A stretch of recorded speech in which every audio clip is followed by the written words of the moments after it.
और हमास की पार्लियामेंट को उड़ा दिया इजराइल ने। ये उसकी तस्वीरें, गाजा में संसद भवन को उड़ा दिया इजराइल की सेना ने। इससे पहले हमने आपको दिखाया था कि कैसे गोलान ब्रिगेड ने, इजराइल की गोलान ब्रिगेड ने हमास की संसद पर कब्जा कर लिया था। अब ये तस्वीरें हैं, उसी संसद भवन को उड़ा दिया। ये देखिए कितना बड़ा विध्वंस है, जहां पर यहां संसद भवन को उड़ा दिया, गाजा में हमास की संसद भवन को। ये तस्वीरें आपको बताती हैं कि इजराइल कैसे एक भी चीज को छोड़ नहीं रहा है, और जहां भी उसको जो चीज मिल रही है हमास की, वो चाहे इस्माइल हानिया का घर हो या फिर हमास की संसद, हर जगह वो कुछ इस तरह से विध्वंस कर रहा है। जनरल अस्थाना, ये क्या मैसेज है? हमास की संसद, जाहिर सी बात है अभी वो वहां पर ऑपरेशनल भी नहीं होगी, लेकिन एक बिल्डिंग को इस तरह से उड़ाना या फिर इस तरह से धमाका करना, क्या मैसेज है इसका? देखिए, उनकी संसद को उड़ाना एक बहुत बड़ा सांकेतिक मैसेज है कि हमास की जो वर्चस्व है और जो उनकी गवर्नेंस का जो एक चिन्ह है, उस चिन्ह को उड़ाने से साफ नज़र आता है कि वो ये बताना चाहते हैं कि हमास को और हमास की जो एग्जिस्टेंस है उसको वो ख़त्म करना चाहेंगे। और ये लड़ाई जिसे बोलते हैं हम लोग एसिमेट्रिक वॉर, यानी कि बेमेल की लड़ाई है।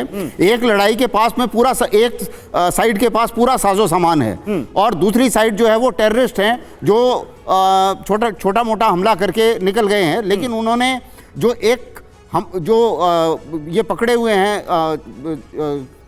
होस्टेजेस जो पकड़े हुए हैं, बंधकों को, हाँ, वो बंधक जो पकड़े हैं वो एक कॉम्प्लिकेशन इसमें क्रिएट कर रहे हैं। नहीं तो ये मेरे विचार से इजराइल के लिए काफ़ी ज़्यादा आसान हो जाता। ओके, अभी उन होस्टेज की सुरक्षा के कारण अभी फिर भी इजराइल के ऊपर एक अंकुश है, क्योंकि और बातचीत भी चल रही है और बैक चैनल बातचीत भी हो रही है। तो ये एक थोड़ा सा अंकुश है। अदरवाइज आप कह रहे हैं कि बैक चैनल बातचीत हो रही है, बंधक नहीं होते तो अभी तक ये युद्ध खत्म हो चुका होता। आप कह रहे हैं कि बंधकों की वजह से ही इजराइल को दिक्कत हो रही है, वरना यहां पर ऐसा कुछ भी नहीं हो रहा होता जो अभी हम देख रहे हैं, कब का ये युद्ध खत्म हो चुका होता। कर्नल शैलेंद्र, यही है, चाहे अब वो नेतन्याहू कोई भी चैलेंज, नेतन्याहू को एर्दोआन चैलेंज दे, चाहे ईरान चैलेंज दे, अगर बंधक नहीं होते तो इजराइल अभी तक काम कर चुका होता। ये अर्दोगान वो तो नहीं है जो टर्की को बिलोंग करते हैं, और ये टर्की क्या वही वाला टर्की है जो कि सेरीन गैस इस्तेमाल करने में कोर्ट ऑफ जस्टिस में अटका हुआ है अर्दोगान के नाम से? ये वही टर्की है जो अपने उस छुचुंदर भाई पाकिस्तान के बम को इस्लामिक बम बोलता है। अगर ये वही टर्की है तो इसके ऊपर जितनी कम बात करी जाए उतना अच्छा रहेगा, as far as I am concern. क्यों? क्योंकि अगर आज ये जिस तरीके से इजराइल को उकसा रहा है, उसका रीजन एक छोटी सी रिक्वेस्ट है आपसे, आप बहुत सम्मानित गेस्ट हैं हमारे, लेकिन हम चाहते हैं कि हम किसी के लिए भी, चाहे वो कैसा भी देश हो, हम किसी के लिए भी अपने शब्दों की गरिमा ना गिराएं। हम नहीं चाहते किसी के लिए आप ऐसे शब्दों का इस्तेमाल करें जो बाद में हो कि भाई इनके ऊपर हम क्यों अपने शब्दों को गिराएं। बस बट पाकिस्तान को और टेररिस्ट नाम से बुलाऊंगा तो वो बुरा मान जाएंगे। बट चलिए कोई बात नहीं, I honour your that point. But at the same time जब हम आज बात कर रहे हैं कि इजराइल के पास क्या ऑप्शन है, अब बात वो आ रही है, इजराइल बेवकूफ नहीं होगा कि वो ये ना रीड कर पाए कि उसे कैसे उकसाया जा रहा है, कैसे उसका एनपीटी का एंगल एक्सप्लॉइट किया जा रहा है कि वो एनपीटी का सिग्नेटरी नहीं है। और एक बात बताइए, ये बम देखकर क्या करेगा? क्या करेगा टर्की?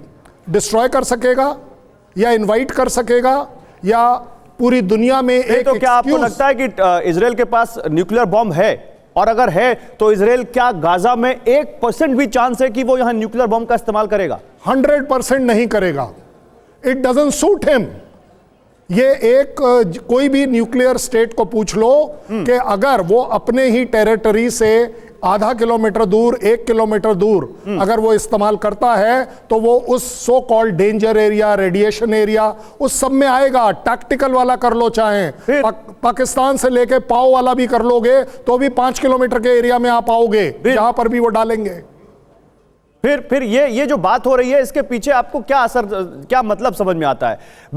ये जो जब यहां पर बम का इस्तेमाल हो ही नहीं सकता, प्रोफेसर उमर, जब इस तरह की कोई पॉसिबिलिटी नहीं है, तो एर्दोआन यहां पर जो इजराइल को चैलेंज दे रहे हैं, इसका तो मतलब एर्दोआन को छोटा मोटा नाम तो है नहीं।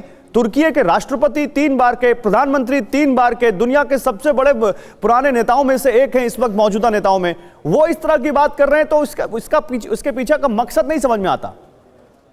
देखिए, जैसे जनरल अस्थाना साहब ने कहा, बिल्कुल मैं सहमत हूं उनकी बात से कि बिल्कुल भी इजराइल ऐसा कुछ नहीं करने जा रहा है। यहाँ पर देखिए गलती क्या हो गई है इजराइल से। इजराइल के एक मंत्री ने बड़बोलेपन से बोल दिया कि न्यूक्लियर बॉम्ब डाल देना चाहिए। उसको तो हटा भी और दिया उस गया क्षेत्र कैबिनेट से।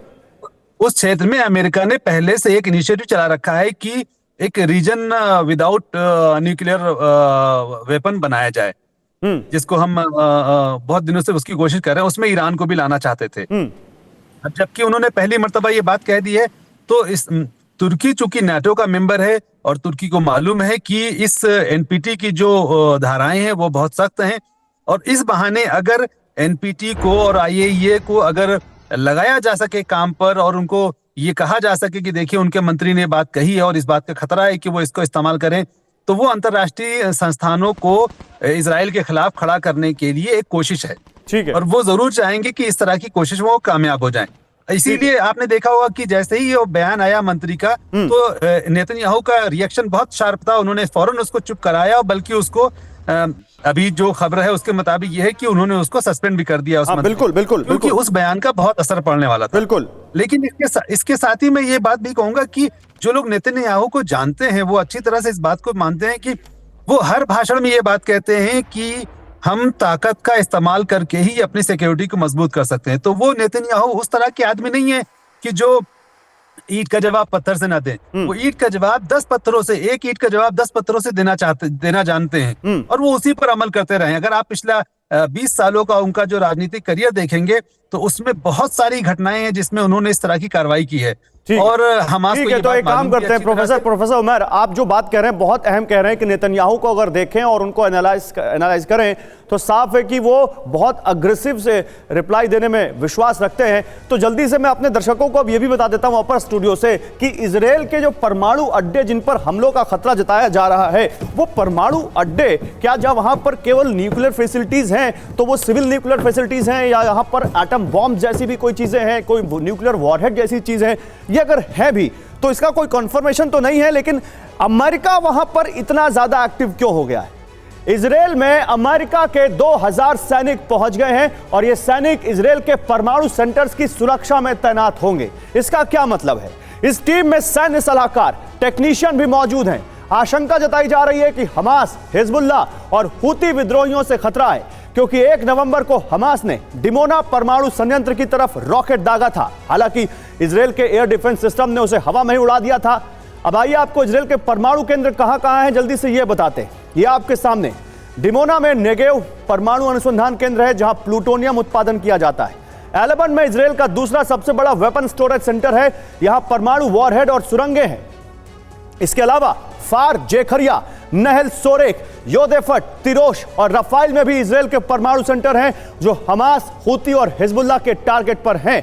अब यही वो परमाणु सेंटर हैं जिनकी रक्षा करेंगे 2000 अमेरिका के यहां पर कमांडोज। और जनरल अस्थाना, अमेरिका की जब हम बात कर रहे हैं तो अमेरिका यहां से लेकर सैन फ्रांसिस्को तक एक्टिव है।